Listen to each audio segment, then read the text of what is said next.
In a world full of superheroes, there's one character that breaks all the rules: Venom. You know, that menacing, drooling, symbiote anti-hero who's captured our imagination since the late 1980s. But here's the thing. Venom wasn't supposed to be a star at all. Picture this.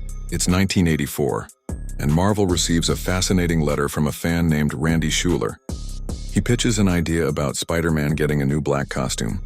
Marvel loves it so much they buy the concept for just $220. Yes, you heard that right. One of Marvel's most iconic characters started with a fan's imagination and pocket change. But here's where it gets interesting. The symbiote was originally intended to be just a cool new suit for Spider-Man. Nobody expected this alien goo to develop its own personality, let alone become one of Marvel's most complex characters. When fans unexpectedly fell in love with the sinister design, Marvel's creative team saw an opportunity they couldn't ignore. Enter Eddie Brock, a failed journalist with a grudge against Spider-Man. When he merged with the rejected symbiote, something magical happened. Their shared hatred for Spider-Man created something entirely new, a twisted mirror image of our friendly neighborhood wall crawler. But what makes Venom truly fascinating isn't just his powers or his look, it's his moral ambiguity.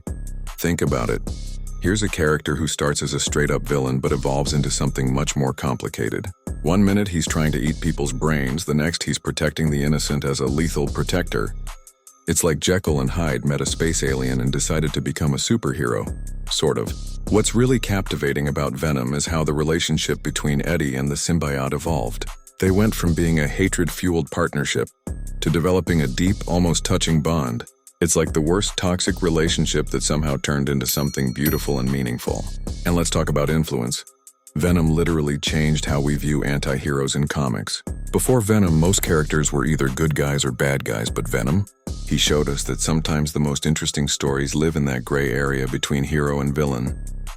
The character has become so popular that he's spawned countless spin-offs like Carnage, Toxin, and Anti-Venom. He's starred in movies, video games, and has become a cultural icon far beyond what anyone could have imagined from that initial $220 idea. So next time you see Venom's terrifying grin, remember, this character who started as a simple costume design has become one of Marvel's most compelling stories about redemption, partnership, and the blurry line between good and evil. Not bad for a rejected Spider-Man suit, right?